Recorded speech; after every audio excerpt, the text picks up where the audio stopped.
জেসিতা, আপনার কাছে একটা প্রশ্ন করি যে দেখেন,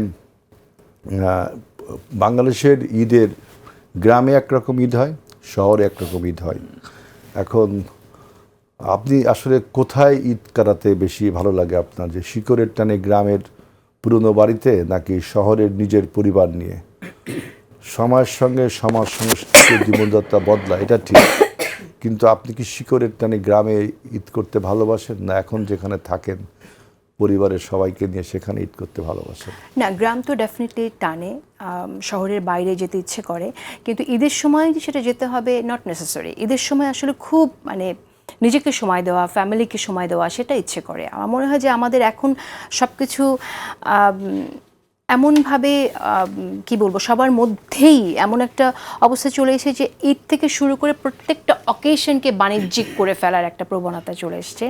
ঈদকেও দেখবেন যে সেটাকেও সেখান থেকেও একটা লাভের একটা প্রবণতা চলে এসছে। এত প্রোগ্রাম যেগুলোতে অ্যাটেন্ড করতে হয়, এর চেয়ে বরং একটু যদি আড়ালে থেকে ফ্যামিলিকে সময় দেওয়া যায়, নিজেকে সময় দেওয়া যায়, সেটা বরং আমার সবার জন্য ভালো।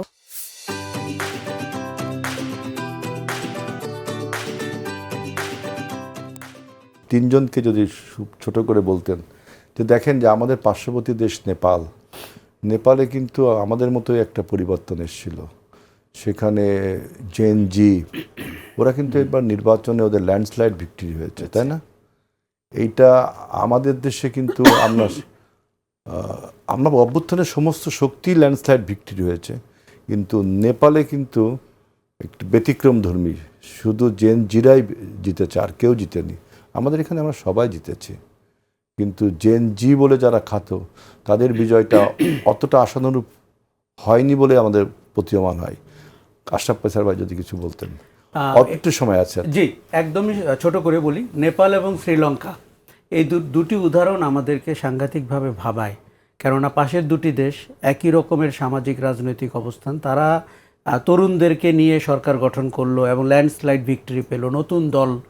আর আমরা এখানে পুরনো দল, প্রায় 54 বছর বা তার চেয়ে বেশি, তারা সরকার গঠন করলো, তরুণরা হয়তো 6টি বা 10টি বা 15টি সিট পেল। এটির একটি বড়, আমার যেটি মনে হয়েছে যে আমরা অভ্যুত্থানের পরে অভ্যুত্থানকে তো নার্চার করার বিষয় রয়েছে, সেটি আমরা করিনি। আমরা তৎক্ষণাৎ চেয়েছি কে কার মতো করে ভাগবাটোয়ারা এটা করতে পারি।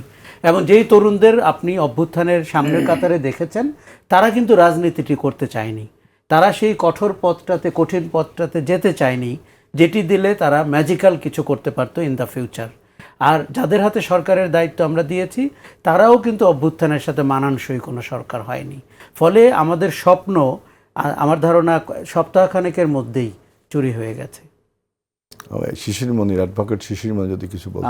আমি এরকমই মনে করি, এর মতো কাছাকাছি একটা অভ্যুত্থান পরবর্তী যে স্টেপস, এই স্টেপসগুলো প্রপার হয়নি। যদি স্টেপসগুলো প্রপার হতো তাহলে এখন situation could have been different. তবে একটা জিনিস দেখা যায়, সকল দল থেকেই যারা নির্বাচিত হয়েছেন তার মধ্যে ইয়াং প্রজন্মের লোকেরা আছেন, কম বেশি সব দলেই আছেন। জামাত ইসলামের মধ্যেও দেখি আমরা যারা একেবারে ফ্রেশ, তারা ইলেক্টেড হয়ে গেছেন।